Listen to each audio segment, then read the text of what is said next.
వస్తాయి. కాబట్టి ఇప్పుడు ఆయన ఏమీ ఎరగని వాళ్ళ బయటకు వచ్చాడు. సర్వజ్ఞుడు, ఆయనకి తెలియదా ఏమైంది, ఎందుకు అరుస్తున్నారు. జగవిజయులు అన్నారు, అయ్యా మేము ఇలా శాపం ఇచ్చాం, మా ఎందు ఏమైనా దోషం ఉందా అని అడిగారు. మీ ఎందు ఏం దోషం లేదు అని జయవిజయుల వంక చూసి, ఇన్నాళ్ల నుంచి పని చేస్తున్నాం, ఒక్క తప్పు చేస్తే వాళ్ళు చెప్పిస్తే మమ్మల్ని వెనకేసుకు రాలేదు మా బాస్ అని అనుకోవచ్చు కదూ. అందుకని ఆయన ఒక గొప్ప సిద్ధాంతాన్ని చెప్పారు. తనువున పుట్టినట్టి బిడిదంబకు కొష్ట మహాగదంబు చేవనరితదీయ చర్మము వివర్ణత నొందిన రీతి భృత్యులొప్పని పని చేసినన్ విభుని బంధుర చారు యశంబు పేరు పెంపును చెడిపోయి దుర్యశము పొందుతునందురు విష్టపంబులన్ అన్నాడు. అసలు ఈ శరీరం ఉంటుంది, ఈ శరీరం ఒకడికి ఏదో కొంచెం నల్లగా ఉంది, ఆయన తెల్లగా ఉండాలని కోరిక. ఈలోగా కుష్ఠవ్యాధి వచ్చింది, కుష్ఠవ్యాధి వచ్చి తెల్లటి మచ్చలు వచ్చాయి. అబ్బా ఎలాగో తెల్ల కావలేకపోయాను కానీ ఎంత బాగుందో తెల్ల మచ్చలు వచ్చినట్టు పెట్టుకున్నాడు అనుకోండి, వేళ్ళు ఊడిపోతాయి. తనువున పుట్టినట్టి బెడదంబకు కుష్ఠ మహాగదంబు చేవనరితదీయ చర్మము వివర్ణత నొందిన రీతి, తన శరీరంలోనే పుట్టిన కుష్ఠవ్యాధి తన శరీరంలోనే పుళ్ళు పుట్టి చీవు నెత్తురు కారి పురుగులు వాలేట్టు చేసినట్టు భృత్యులొప్పని పని చేసిన నా భృత్యులే కదా అని తప్పు చేసినా వెనకేసుకు రావడం అలవాటైతే, ప్రభువు యొక్క బంధుర చారు యశంబు పేరు పెంపును చెడిపోయి దుర్యశము పొందుతునందురు విష్టపంబులన్. అర్థం పర్థం లేకుండా ఎన్ని తప్పులు చేసినా వెనకేసుకు రావడం అలవాటైపోయిన ప్రభువు చిట్ట చివరికి అపకీర్తిని పొందుతాడు. తప్పు చేస్తే తప్పు చేశామని చెప్పవలసిందే, లేకపోతే నా ధర్మం పోతుంది. వాళ్ళకి అవమానం జరిగింది, అవమానం జరగడానికి కారణం మీరు నా భృత్యులని వెనకేసుకొస్తే నా ఒంట్లో పుట్టిన కుష్ఠరోగాన్ని అట్టిపెట్టుకున్న వాళ్ళు అవుతారు. ఇప్పుడు నేను మిమ్మల్ని వెనకేసుకు రాకపోతే మీకు బుద్ధి వస్తుంది, లోకానికి బుద్ధి వస్తుంది, తెలుసుకుంటారు అహంకారం ఎంత ప్రమాదకరమో. కాబట్టి అనుభవించవలసిందే. మీరు 3 జన్మలు రాక్షస యోనుల యందు పుట్టండి. 3 జన్మల రాక్షస యోనుల యందు పుట్టి వాళ్ళని నిగ్రహించిన పాపం పోయిన తరువాత నా చేతిలోనే సంహరింపబడి తిరిగి మీ స్థానములను మీరు అలంకరిస్తారు. అప్పుడు మీకు ఈ అహంకారం పోతుంది. అహంకారం పోవడం అంటే అంత తేలికండి. అహంకారం పోవడానికి ఎన్ని అవతారాలైనా స్వీకరించవలసి వచ్చిందో చూడండి. తప్పు వాళ్ళది, అవతారాలు ఆయనవి. సీతమ్మ తల్లిని పోగొట్టుకుని ఒక అవతారం, శిశుపాల దంతభక్తుల్ని చంపడానికి కృష్ణ భగవానుడిగా శిశుపాలుడితో రాజ్యం సభలో నానా మాటలు అనిపించుకుని ఒక అవతారం. ఇన్ని అవతారాలు ఎత్తి మళ్ళీ తన భృత్యుల్ని తాను తెచ్చుకున్నాడు. ఎంత దయ కలిగినటువంటి స్వామి అవతారంలో. కాబట్టి ఇప్పుడు వాళ్ళు రాక్షస యోనుల యందు జన్మించాలి. వాళ్ళు రాక్షస యోనుల యందు జన్మించడానికి యోగ్యమైన కారణం ఒకటి కల్పింపబడాలి. ఒకనాడు కశ్యప ప్రజాపతి ప్రదోష వేళలో జపం చేసుకుని అగ్నికార్యం చేసుకుంటున్నాడు. ఆయన భార్య దితి, అదితి దితి ఇద్దరు ఆయన భార్యలే. అదితి యందు దేవతలు పుడతారు, దితి యందు దానవులు దైత్యులు పుడతారు. దితికి ప్రదోష వేళలో కామాతురత కలిగి ఆమె భర్త దగ్గరికి వెళ్ళండి, మా తండ్రి తన కుమార్తెలందరినీ నీకు భార్యలుగా ఇచ్చాడు, అందరికీ సంతానం కలిగింది, నాకు సంతానం కలగలేదు. ఎక్కడైనా కులస్త్రీ తన భర్త వలన సంతానాన్ని పొందాలి అని కోరుకుంటుంది అని ఒక అద్భుతమైన మాట చెప్పింది. ఆవిడండి, ఏమయ్యా అసలు దీపించిన దీపముచే దీపము 2 కాక సికి 1 అయ్యున్ అంది. భర్త యొక్క తేజస్సే భార్య యందు ప్రవేశిస్తుంది, ప్రవేశించి మళ్ళీ కొడుకుగా పుడుతుంది. ఈ పుట్టిన కొడుకు ఎవరు? భర్త యొక్క తేజస్సే. కాబట్టి భర్తయే మళ్ళీ కొడుకు రూపంలో ఆమె శరీరంలోంచి బయటికి వస్తాడు. అది ఆడదాని హక్కు, భార్య యొక్క హక్కు. దాన్ని కాదు అనడం ఎలా? కాబట్టి నువ్వు నన్ను అనుగ్రహించి నాకు సుఖాన్ని ప్రసాదించి నేను తల్లిని అయ్యేటట్టుగా అనుగ్రహించు అందాడు. అంటే ఆయన అన్నాడు, తప్పకుండా ఇది కోరరాని కోరిక కాదు, ఒక భార్య భర్తని అడగవలసిన కోరిక. కానీ సమయం అని ఒక మాట ఉంది కదా, లోకంలో ధర్మం దేన్ని ఆశ్రయించి ఉంటుంది అంటే కాలాన్ని కూడా ఆశ్రయించి ఉంటుంది. ఏ కాలమునందు ఏ పని చెయ్యాలో ఆ పని చెయ్యాలి తప్ప ఏ కాలమునందు ఏ పని చెయ్యకూడదో ఆ పని చెయ్యకూడదు. శ్రీరామాయణం సుందరకాండలో వాల్మీకి మహర్షి అంటారు, మహాత్ములకు కూడా కోపం వస్తుంది. ఎందుకు కోపం వస్తుంది అంటే కర్తవ్యం అకృతం కార్యం సతాం మన్యుముదీరయేత్ అంటారు. చెయ్యవలసిన పని చెయ్యడం కాదు, ఏ సమయానికి చెయ్యాలో ఆ సమయానికి చెయ్యకపోతే కోపం వస్తుంది. కాబట్టి ఇది భార్యాభర్తల సంగమ సమయం కాదు.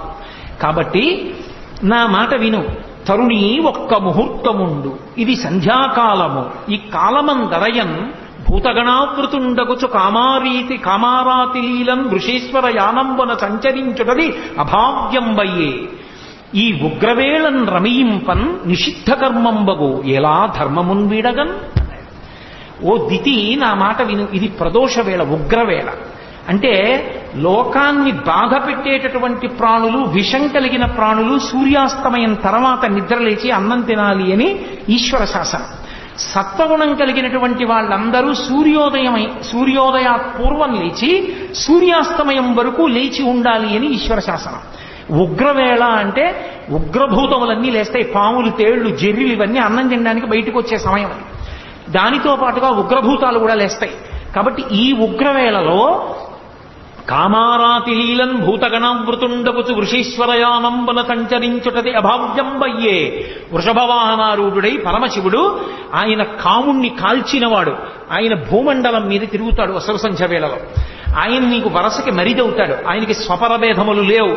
ఆయన వృషద్విచిత్రతల్పయో భుజంగముక్తికస్రజో గరిష్టరత్నలుష్టయో సురుద్ధిపక్షభక్షయో తృణారవింద చక్షుషో ప్రజామహీ మహేంద్రయో సమప్రవర్తయన్మన కదా సదాశివం భజే. ఆయన అన్నిటి యందు సమబుద్ధితో ఉంటాడు, నా వాళ్ళు వాడివాళ్ళు అన్న భావన ఉండదు. ధర్మాతిక్రమణం చేస్తే ఒప్పుకోడు.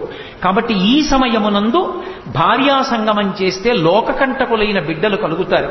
అధర్మం ఎందుకు చెయ్యడం, నా మాట విని కొద్దిసేపు తాళు అన్నది. ఆమె కామాతురాణాం న భయం న లజ్జ. ఆమె తాళలేకపోయింది, ఆయన వస్త్రం పట్టుకు లాగింది.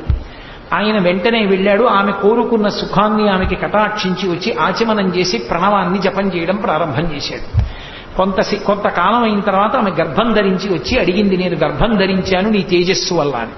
ఆయన వెంటనే దివ్య దృష్టితో చూసి అన్నాడు, రమించకూడని ఉగ్రవేళలో నన్ను నిగ్రహించి నాతో రమించావు, కాబట్టి నీ కడుపున పుట్టేటటువంటి సంతానం లోకాన్ని రక్షించేటటువంటిది కాదు. లోక భయంకరులైనటువంటి ఇద్దరు జన్మిస్తారు. వాళ్ళిద్దరూ ఈ లోకంలో ఉన్నవన్నీ మావే, మేమే అనుభవించాలంటారు. ఆ కారణం చేత విష్ణువుకి విరోధులవుతారు.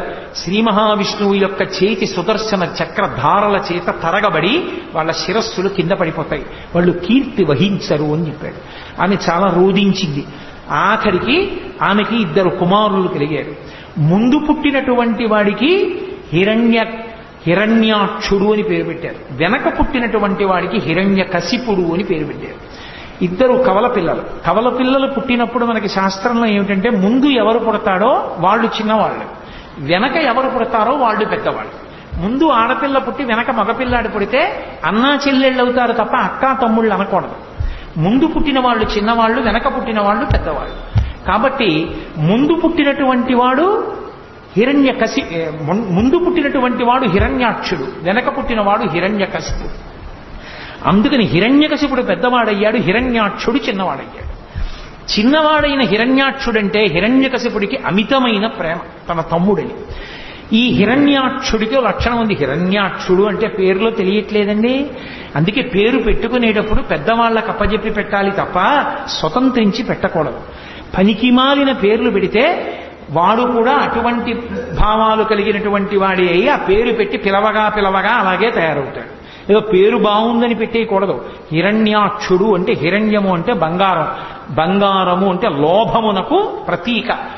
బంగారం ఎక్కడ చెప్పినా రుక్మ అన్న శబ్దం వేస్తారు. అందుకే రుక్మిణీదేవి అన్నదమ్ముల పేర్లన్నీ రుక్మ, రుక్మాంగద, రుక్మకేతు, రుక్మబాహు, రుక్మకేశ, రుక్మిణి అన్ని రుక్మ అని పెట్టాడే. రుక్మ అంటే బంగారం, బంగారం లోభానికి ప్రతీక. వాడు అనుభవించాడు, దాస్తాడు. ఇవన్నీ నావంటుంటాడు, ఇవన్నీ నావే, ఎవరికి ఇవ్వను, ఇంకోటి సుఖపడకూడదు, నేనేం చేస్తాను, నేను అనుభవించాను, దాచేసి ఇవన్నీ నావి అంతే నా సుఖం. హిరణ్య కశిప్ అంటే పడక అనుభవానికి గుర్తు.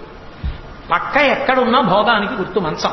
అందుకే మంచం మీద ఏం పెట్టరు, పవిత్రమైన వస్తువుల్ని మంచం మీద పెట్టరు, ఎందుకంటే అది భోగానికి ప్రతీక కాబట్టి. అందుకే ఆఖరికి శరీరత్యాగం కూడా మంచం మీద చేయకూడదు అని. అటువంటి మంచం భోగానికి గుర్తు. హిరణ్యకశిప్ అన్న మాటకు అర్థం ఏంటంటే వాడు తీసుకొచ్చి దాచేస్తాడు, వీడు అనుభవిస్తాడు, ఇంకోడు అనుభవించుకోడు. వీడి కడుపున కొడుకు పుట్టాడు, ఆయన ప్రహ్లాదుడు, ఇంకోడు సంతోషిస్తే తను సంతోషిస్తాడు. ఎలా పడుతుంది ఇద్దరికి? అక్కడ వచ్చింది పేచి. అది హిరణ్యకశిప ప్రహ్లాద హిరణ్యాక్ష హిరణ్యకశిప వృత్తాంతం అంటే. అందుకని అక్కడ లక్ష్మీ విష్ణువుల యొక్క శాసనం సనక సనందనాదుల మాటను అనుసరించి ధర్మమునందు బుద్ధి ఎక్కడ నిలబడదో అక్కడ ఇలాంటి బుద్ధులు పుట్టుకొస్తాయి. అందుకని దితికి పుట్టింది ఈ బుద్ధి. దితికి పుట్టారు వీళ్ళొచ్చి. వాళ్ళకి హిరణ్యాక్ష హిరణ్యకశిపులు అని పేరు పెట్టారు. ఈ హిరణ్యాక్షుడు ఒకానొక సమయంలో ఒక ఉపద్రవం జరిగింది ఈ లోకానికి. ఏమిటా ఉపద్రవం అంటే నేను చెప్పానే కల్పాంతమనందు ప్రళయం వస్తుందని.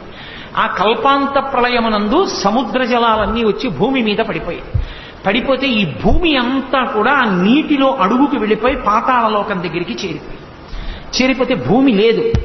నిన్న మీతో చెప్పా, శ్రాద్ధదేవుణ్ణి మనువుని చేసి మనువుని పిలిచి బ్రహ్మగారు అన్నారు, నువ్వు భూమిని ధార్మికంగా పరిపాలించు, సంతానాన్ని ఉత్పత్తి చెయ్యి అన్నారు. ఆయన అన్నాడు, భూమి ఉంటే కదా నేను పరిపాలించడానికి ధార్మికంగా, ప్రళయ జలాలలో అది కిందకి వెళ్ళిపోయింది, పాతాళం దగ్గరికి వెళ్ళిపోయింది, దాన్ని ఎవరు పైకి తీస్తారు, తీసుకొచ్చి పైకి ఎత్తితే కదా నేను దాన్ని పరిపాలన చేయడం అన్నాడు. ఆయన అలా అనగానే చతుర్ముఖ బ్రహ్మగారికి తుమ్మొచ్చింది. ఆయన తుమ్మారు. తుమ్మగానే ఆయన ముక్కులోంచి కింద పడ్డాడు ఒక ఆయన. యజ్ఞవరాహమూర్తి అర్ధి అంగుష్టమాత్రదేహంబుతోడ జననమంది వియత్తల స్థాయి ఎగుచు అంతలోనే భూరిగజ ప్రమాణమయ్యే అచటి వారికి అద్భుతముగా అన్నాడు. ఆయన ముక్కులోంచి కింద పడ్డవాడు చిన్నవాడు కింద పడ్డాడు. కింద పడి అందరూ చూస్తుండగానే భూమి ఆకాశములు నిండిపోయేటట్టుగా పెరిగిపోయాడు. ఆ పెరిగిపోయినది వరాహావతారం. ఆ వరాహావతారం యజ్ఞవరాహమూర్తిగా వచ్చాడు.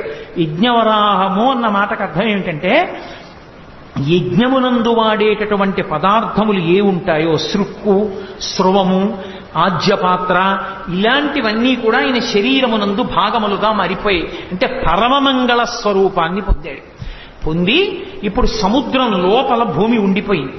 వీడికి లోభం గదు హిరణ్యాక్షుడికి, ఆ వెళ్ళిపోయిన భూమి నాదే అన్నాడు. అని ఎవరూ అక్కడికి రావడానికి వీల్లేదు, ఇదంతా నాదే అన్నాడు. లోభ బుద్ధి అంటే అంతే, ఎక్కడ ఏం ఉండనివ్వండి. ఎందుకు పనికి వస్తుందండి అని అడిగారు అనుకోండి, ఎక్కడికో వెళ్ళి ఏమిటో 150 ఎకరాలు కొన్నానంటాడు బీడు. ఎందుకు అన్నారనుకోండి, చాలా చిత్రమైనటువంటి ఉంటాయి. అక్కడ ఓ మేడ కడితే ఓ 10 మంది బతుకుతారు. ఈ పాడుపడిన ఇల్లు అమ్మబడదు, ఇది ఫలానా వారికి చెందుననో బోర్డు పెడతాడు. ఈ పాడుపడిన ఇల్లు అమ్మబడదు, వాడు అమ్మడం. పోనీ వాడు ఉండడానికి అది పాడుపడిన మేడని వాడే అంటున్నాడు. అంటే అమ్మితే ఎవడైనా కట్టుకుంటాడు. నేను ఎందుకు అమ్మావంటే ఎప్పుడో పెరుగుతుంది, నువ్వు ఉంటావా?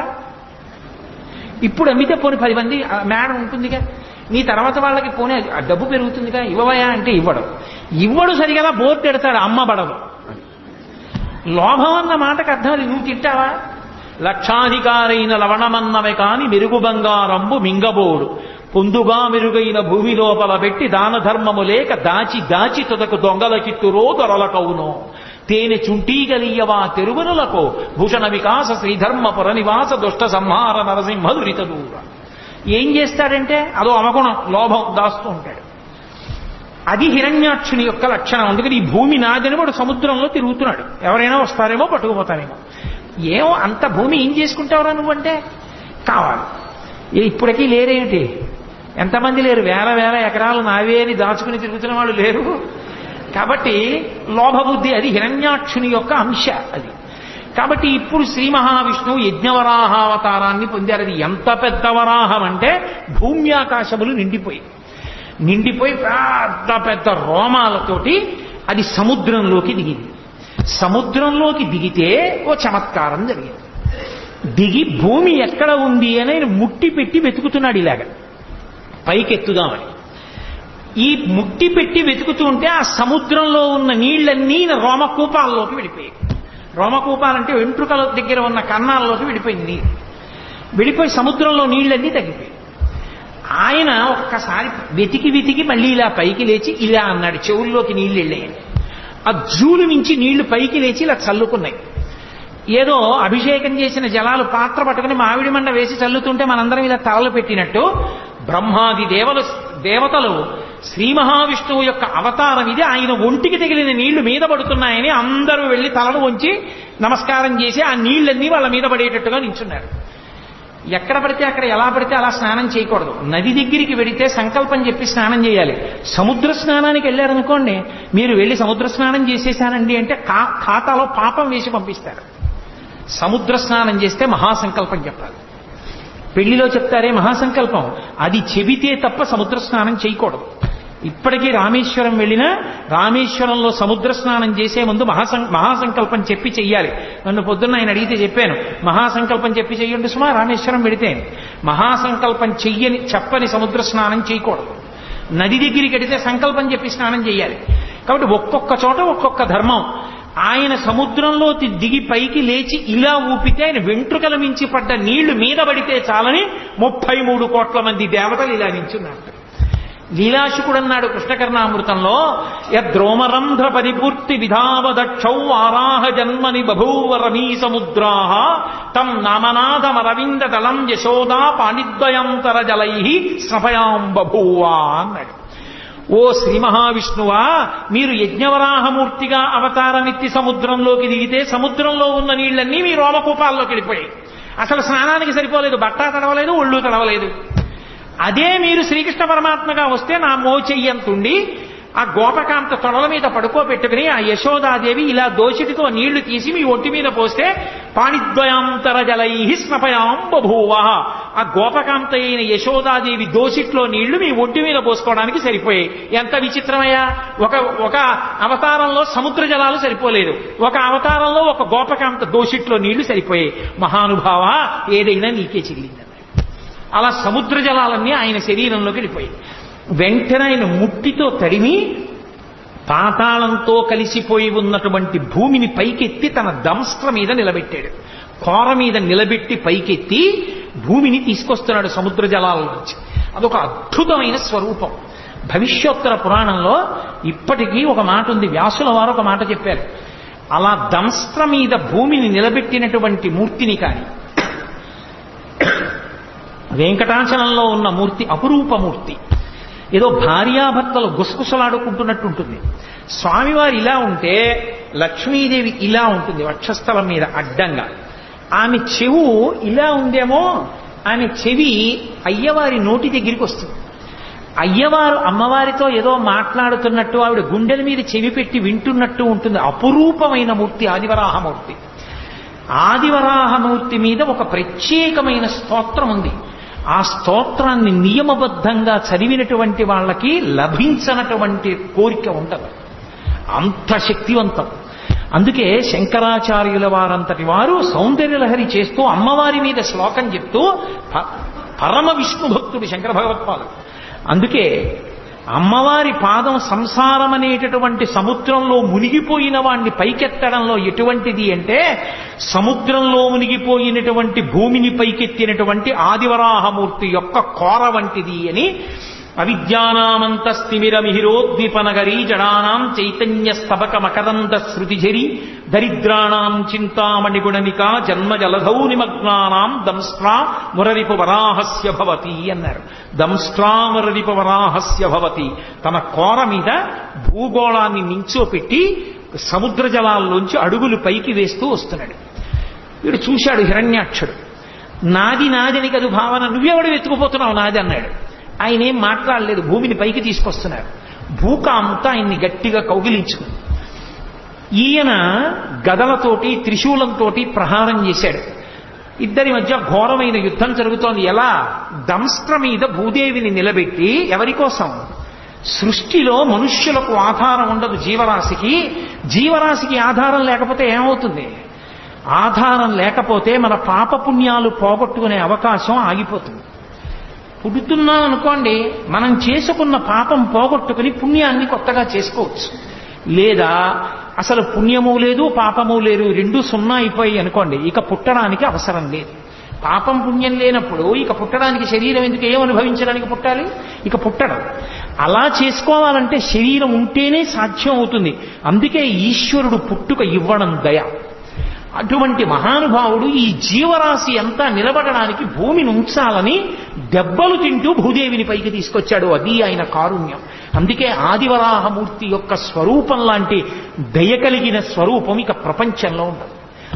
అంతటి దయ కలిగిన వాడు. నేను మీతో మనవి చేశా, అవతారము అనగానే పక్కన దయా అన్న మాట ఉంటుంది అని.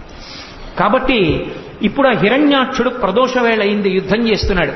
యుద్ధం చేస్తుంటే బ్రహ్మాది దేవతలు అన్నారు, చీకటి పడితే వాళ్ళ శక్తి పెరుగుతుంది కాబట్టి మహానుభావ సంహారం చేయమన్నారు. ఆయన ఏదో గతదారించి అసహ్య విక్రమ సమగ్ర స్ఫూర్తితో వేయగా దాన్ని యజ్ఞవరాహమూర్తి తప్పించి, ఆ హిరణ్యాక్షుడు విసిరినటువంటి గదని తప్పించి ఒక్కసారి ఆ 2 కోరలు విదల్చి తన చేతిని ఎత్తి ప్రహారం చేసి ఒక్క దెబ్బ కొట్టారు గుండెల మీద. హడావిడి చెయ్యడమే గాని భగవంతుడు ఎదురుగుండా కనపడినప్పుడు ఎంతసేపు అండి? నెత్తురు కక్కుకున్నాడు, వెంటనే అక్కడ పడి శరీరాన్ని విడిచిపెట్టేశాడు. అక్కడతో హిరణ్యాక్షుని యొక్క సంహారం పూర్తయిపోయింది. హిరణ్యాక్షుణ్ణి సంహరించడంలో కూడా దయ ఉంది. ఎందుకని? అహంకారంతో తన పదవిని పోగొట్టుకున్న జయ విజయులలో ఒకడు పొందినటువంటి మొట్టమొదటి జన్మ రాక్షసయోని యందు పుట్టిన జన్మలలో ఒకటి అదిగో ఆ హిరణ్యాక్షుడు. ఆ హిరణ్యాక్షుడుగా శరీరం విడిచిపెట్టేశాడు అంటే మళ్ళీ భగవంతుని మ్రోల ద్వారపాలకుడుగా వెళ్ళిపోవడానికి ఒక అడుగు ముందుకు వేసేశాడు అని. భగవంతుడే సంహరించి మళ్ళీ తన అక్కున చేర్చుకున్నాడు.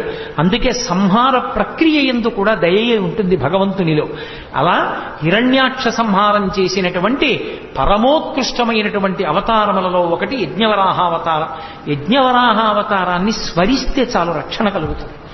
యజ్ఞవరాహావతారాన్ని ఒక్కసారి తలుచుకుంటే చాలు మంగళం కలుగుతుంది. ఎందుకంటే అది యజ్ఞము యొక్క స్వరూపం. యజ్ఞము ఎక్కడ తలుచుకున్నా మంగళమే.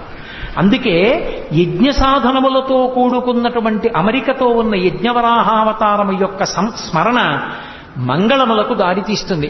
అందుకే ఒక్కసారి యజ్ఞవరాహమూర్తిని తలుచుకుని నమస్కారం చేస్తే చాలు. పోతన గారి జీవితంలో ఒక అద్భుతమైన ఘట్టం. పోతన గారు పర్ణశాలలో కూర్చుని భాగవతాన్ని ఆంధ్రీకరిస్తున్నారు. కర్ణాటకకి చెందిన ప్రభువు పోతన గారు నాకు భాగవతాన్ని అంకితం ఇవ్వనంటున్నారు, అందుకని చెప్పి వెళ్లి బంధించి తీసుకురమ్మని సైన్యాన్ని పంపించాడు. తీరా వాళ్ళు వెళ్లి పోతన గారిని బంధిద్దాం అనుకుంటే పర్ణశాల ముందు ఒక పెద్ద వరాహం ఒకటి పడుకుంది, తెల్లటి పంది. ఆ శ్వేతవరాహం కోరలు చూపించి పెద్ద అరుపరిచింది. భయపడిపోయి వాళ్ళు వెనక్కి వెళ్ళిపోయారు. సైన్యాధిపతి వచ్చాడు, ఆయన కూడా వరాహాన్ని చూసి భయపడిపోయి వెళ్ళిపోయాడు. మహారాజే స్వయంగా వచ్చాడు. అసలు ఆ వరాహమూర్తిని చూసి హడిలిపోయి చేష్టలుడిగిపోయి ఉండిపోయారు. లోపల మహానుభావుడు పోతన గారు ఆయన్ని నిగ్రహించను, భాగవతం నాకు అంకితం ఇవ్వమని ఒక్కసారి దర్శనం చేసుకెళ్ళిపోవాలనుకున్నాడు. ఆయన అలా అనుకోగానే పడుకున్న వరాహం లేచి ఒళ్ళు విదల్చుకుని నడుచుకుంటూ వెళ్ళిపోయింది. ఈయన లోపలికి వెళ్ళాడు. రాజు తన పరివారంతో వెళ్ళి పోతన గారి దర్శనం చేసుకుని నమస్కరించి, అయ్యా నేను మీ పర్ణశాలలోకి వద్దాం అనుకున్నాను, బయట అంత పెద్ద వరాహం పరుకుని అరుస్తోంది, ఆ అరుపు మీకు వినపడలేదా, మీరు ఎలా ఆంధ్రీకరిస్తున్నారన్నారు. పోతన గారు 2 చేతులు ఎత్తి నమస్కరించి అన్నారు, నేను యజ్ఞవరాహమూర్తి ఆవిర్భవించినటువంటి ఘట్టాన్ని ఆంధ్రీకరిస్తున్నాను. మీరు బహుశా భాగవతాన్ని బలవంతంగా పుచ్చుకోవాలని వచ్చారు. ఆ యజ్ఞవరాహమూర్తియే నా పర్ణశాల బయట పడుకుని నన్ను రక్షించారన్నారు. పోతన గారిని రక్షించినటువంటి అవతారం ఆ యజ్ఞవరాహ అవతారం. అంతటి అద్భుతమైనటువంటి స్వామి, అంతటి అద్భుతమైనటువంటి అవతారమూర్తి. అటువంటి యజ్ఞవరాహాన్ని. If you like this video, hit the like button. For more videos, subscribe to our channel. If you have learned anything from this video, comment down below. Subscribe.